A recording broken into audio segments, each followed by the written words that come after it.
Selamat pagi anak-anak, apa kabarnya? Ibu Lili berharap anak-anak yang ada di rumah semuanya kabarnya luar biasa. Hari ini kita bertemu kembali dengan Bu Lili pada pelajaran hari ini. Masih tema 1 tentang kerukunan. Anak-anak yang ada di rumah, sudahkah sarapan semuanya? Ibu berharap anak-anak sebelum memulai pelajaran sudah sarapan, karena sarapan itu baik dan penting untuk tubuh kita. Baik anak-anak, sebelum kita memulai pelajaran kita mau berdoa dulu. Kita ambil sikap doa yang baik. Dalam nama Bapa dan Putra dan Roh Kudus. Amin. Allah Bapa yang Maha Baik, kami mengucap syukur kepadamu atas segala rahmat dan berkat yang boleh kami terima. Terima kasih karena Engkau melindungi kami selama kami tidur.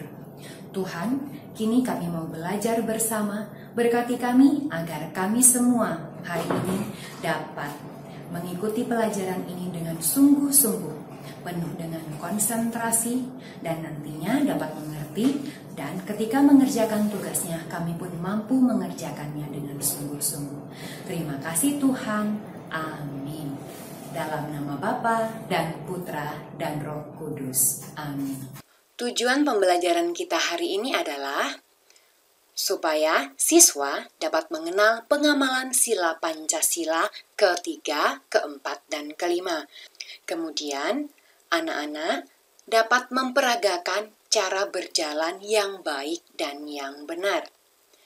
Anak-anak juga dapat mengenal yang disebut dengan lambang bilangan dan nama bilangan. Kita akan memulai pembelajaran kita hari ini. Anak-anak, coba lihat. Masih ingat nggak gambar apa ini? Masih kan? Ya, ini adalah gambar Garuda Pancasila. Garuda Pancasila itu apa?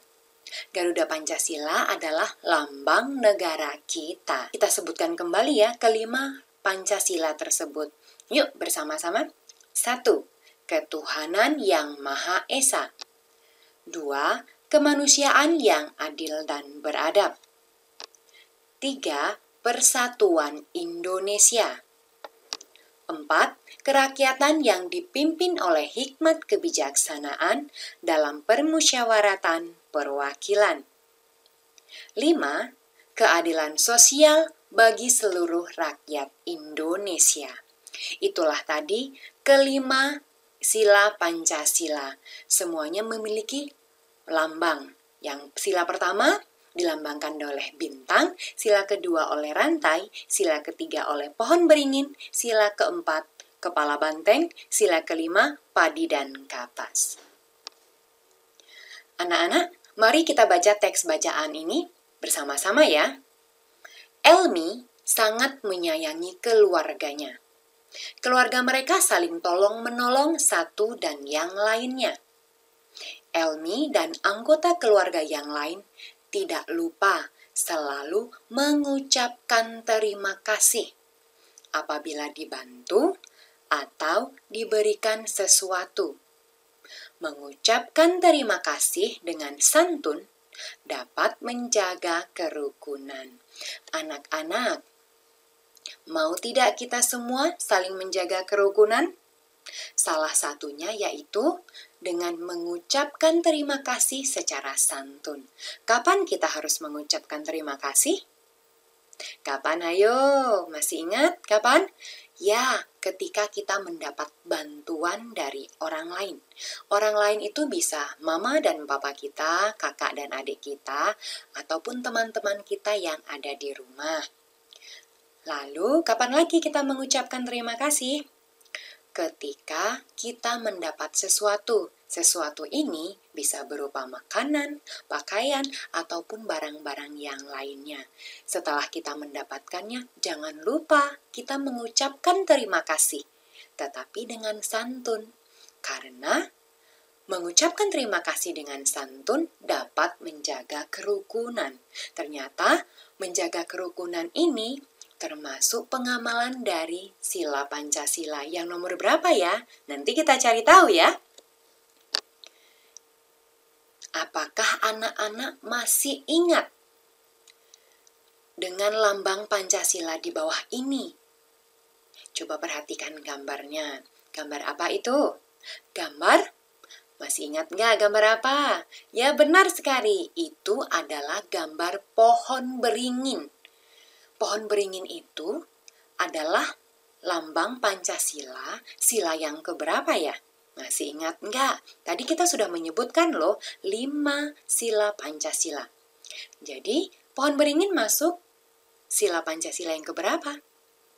Yang keberapa? Ya betul sekali, yang ketiga. Masih ingat nggak bunyinya? Apa bunyinya?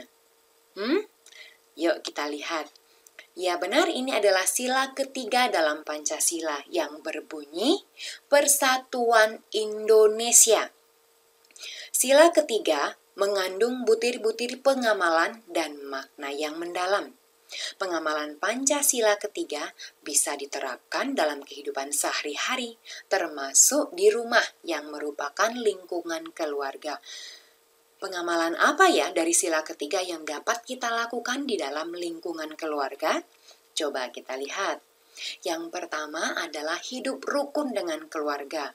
Di dalam keluarga kita selalu hidup yang rukun.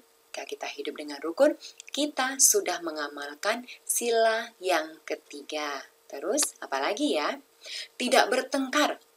Kakak dan adik tidak usah bertengkar, memperebutkan satu mainan. Jika mainannya cuma satu, kita mainkan bersama-sama supaya tidak bertengkar ketika merebutkannya. Kemudian saling membantu di dalam keluarga.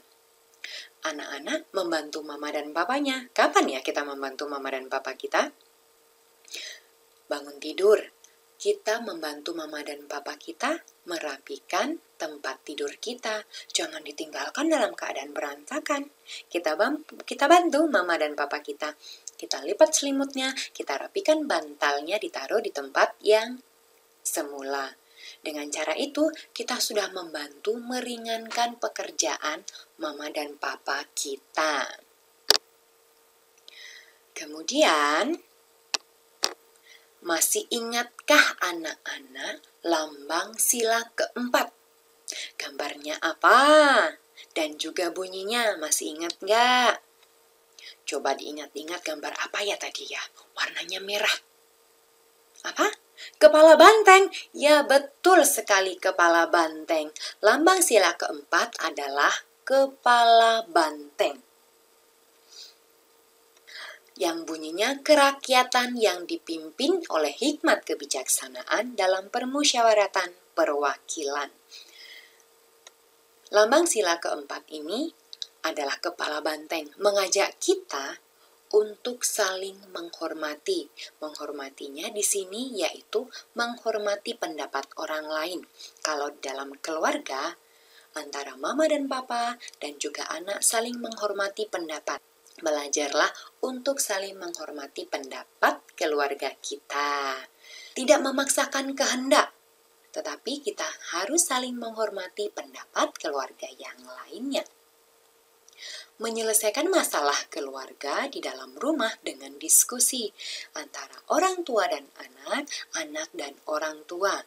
Misalnya ketika ingin pergi rekreasi, kita diskusikan bersama. Anak-anak maunya kemana? Saling didiskusikan bersama-sama supaya kita sama-sama senang dan sama-sama bisa menikmatinya. Masih ingat nggak? Kalau sila yang kelima gambarnya apa? Gambarnya apa coba? Gambarnya adalah padi dan kapas.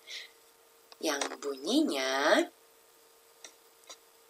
apa yuk? Keadilan sosial bagi seluruh rakyat Indonesia. Sila kelima ini mengajak kita untuk adil, sosial bagi semuanya. Di dalam keluarga juga kita harus bersikap adil.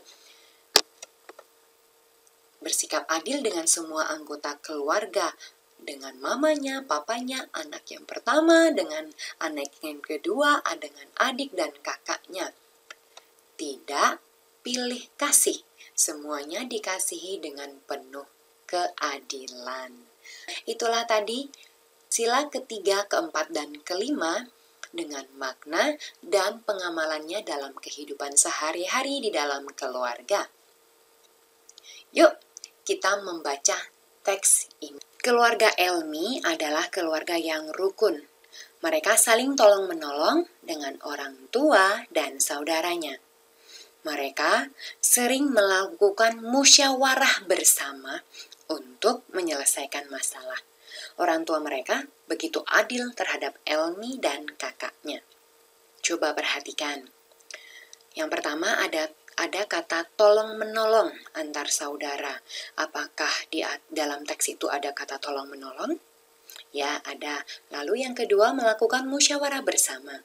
Apakah keluarga Elmi melakukan musyawarah? Ya, lalu orang tua Elmi apakah bersikap adil terhadap anak-anaknya? Ya, mereka bersikap adil. Tolong-menolong, melakukan musyawarah, dan adil. Nah, dari ketiga-tiganya ternyata merupakan pengamalan dari sila Pancasila. Anak-anak tahu tidak, pengalaman sila Pancasila yang keberapa ya? Yang pertama adalah tolong-menolong antar saudara. Coba siapa yang masih ingat kalau tolong-menolong itu sila Pancasila yang keberapa ya? Yang bisa dilakukan. Yang keberapa? Yang keberapa? Coba sebutkan. Yang keberapa ya? Yang ketiga. Yang bunyinya Persatuan Indonesia. Dengan sering melakukan tolong-menolong, maka Indonesia akan bersatu. Lalu yang kedua, melakukan musyawarah bersama. Melakukan musyawarah itu adalah pengamalan Pancasila yang keberapa? Sila keberapa ya? Keberapa? Hayo, anak-anak tahu tidak? Masih ingat? Sila yang keempat. Betul sekali. Melakukan musyawarah dalam menyelesaikan masalah. Kemudian, orang tua bersikap adil terhadap anak-anaknya. Bersikap adil masuk dalam pengamalan sila Pancasila yang keberapa? Keberapa? Yang kelima. Nah, anak-anak, dari keluarga Elmi ini ternyata sudah mengamalkan 3 sila Pancasila, yaitu sila ketiga, keempat, dan kelima. Anak-anak, mari kita amalkan sila Pancasila ketiga, keempat, dan kelima di rumah kita. Dengan cara saling tolong-menolong antar keluarga, selalu melakukan musyawarah dalam menyelesaikan masalah. Orang tua dan anak, kakak dan adik bersikap yang adil. Supaya sila Pancasila yang kelima dapat kita amalkan. Perhatikan gambar ini. Ini adalah gambar sikap berjalan yang benar. Nanti boleh diperagakan. Sikap berjalan yang benar. Yang pertama, sikap badan kita saat berjalan harus tegak dan tidak membungkuk. Saat kita berjalan, maka kaki kita akan melangkah dan tangan kita mengayun. Langkah kaki dan ayunan tangan kita harus berlawanan.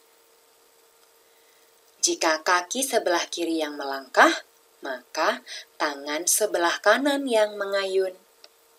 Sebaliknya, jika kaki sebelah kanan yang melangkah, maka tangan yang mengayun adalah yang sebelah kiri.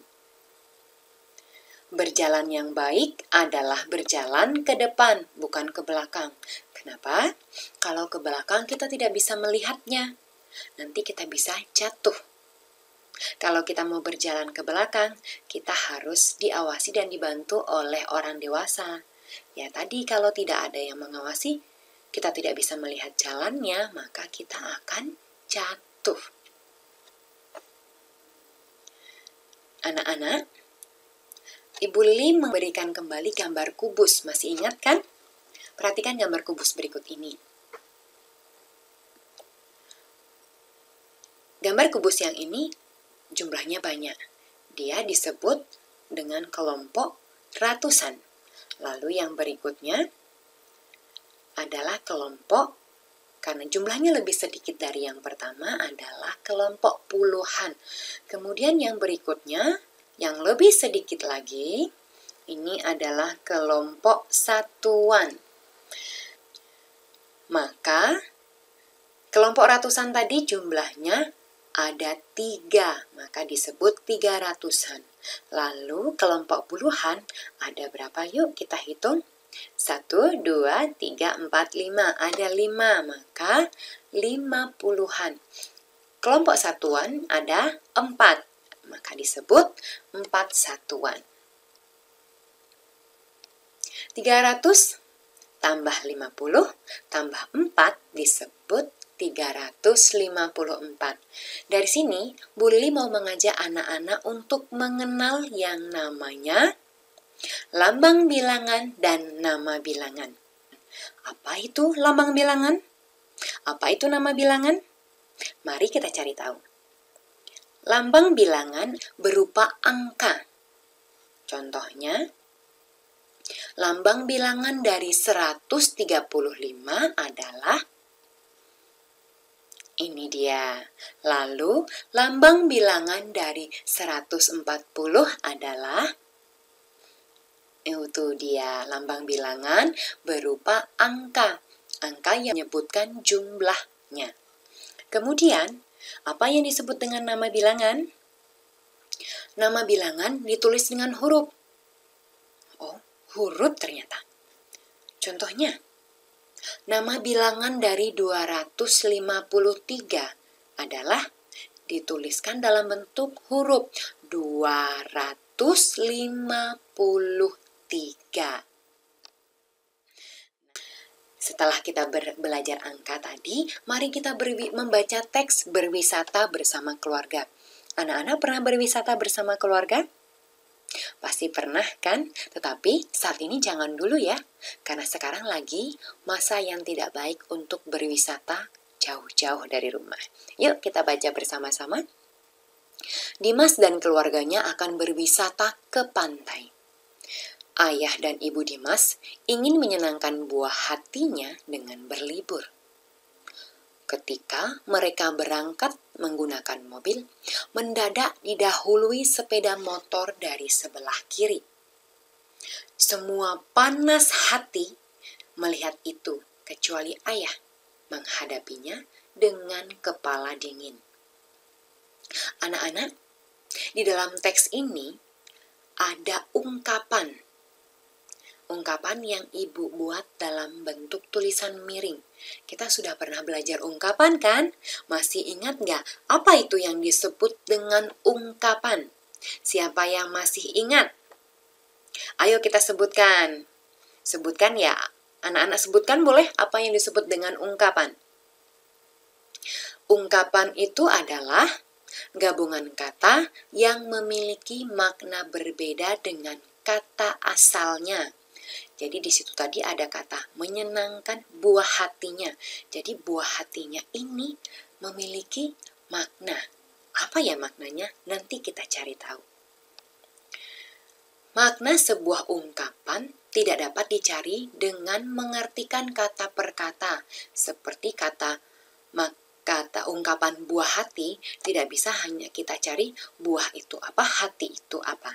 Tetapi menjadi sebuah gabungan kata, yaitu buah hati. Nah, anak-anak, buah hati memiliki makna, yaitu anak. Berarti di sini ayah dan ibu Dimas ingin menyenangkan anaknya, yaitu si Dimas tadi. Dia menyebutnya dengan ungkapan buah hati. Yang kedua, panas hati. Semua panas hati melihat itu, melihat ada motor yang mendahului di sebelah kiri tadi. Semuanya panas hati. Panas hati memiliki makna marah di dalam hati. Pasti kita akan merasa marah kalau tiba-tiba ada orang yang ngebut di sebelah kita. Seperti itu, ya enggak? Ya, pasti ada. Tetapi ternyata kecuali ayah menghadapinya dengan kepala dingin. Kepala dingin memiliki makna tenang dan sabar. Ternyata ayah Dimas ketika melihat sepeda motor tadi yang berjalan mendahului dari sebelah kiri, dihadapi dengan kepala dingin dan sabar. Nah, anak-anak, itulah tadi pembelajaran kita. Nah, sekarang Bu Lili mau bertanya kepada anak-anak. Masih ingat apa lambang sila Pancasila yang ketiga? Apa? Ayo kita sebutkan. Anak-anak sebutkan dari rumah. Apa lambang sila Pancasila yang ketiga? Masih ingat nggak? Lambang sila Pancasila yang ketiga adalah pohon beringin. Betul sekali, pohon beringin. Nah, pertanyaan Ibu yang kedua. Dan bagaimana bunyinya? Bagaimana bunyi sila Pancasila yang ketiga? Bunyinya adalah Persatuan Indonesia. Siapa tadi yang menjawab Persatuan Indonesia? Semuanya? Oke. Kemudian, tolong-menolong antar saudara merupakan pengamalan dari sila Pancasila yang keberapa? Saling tolong-menolong. Yang keberapa? 1, 2, 3, 4, 5. Yang keberapa ya? Coba diingat-ingat, yang keberapa? Yang ketiga. Tolong-menolong adalah sila Pancasila yang ketiga, yaitu pengamalan dari sila Pancasila yang ketiga. Nama bilangan dari 152 adalah nama bilangan tadi apa ya? Nama bilangan itu dituliskan dalam bentuk huruf, yaitu 152. Dituliskan dalam bentuk tulisan, yaitu huruf 152.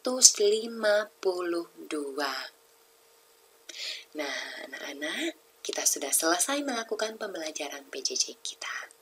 Jangan lupa nanti mengerjakan tugasnya.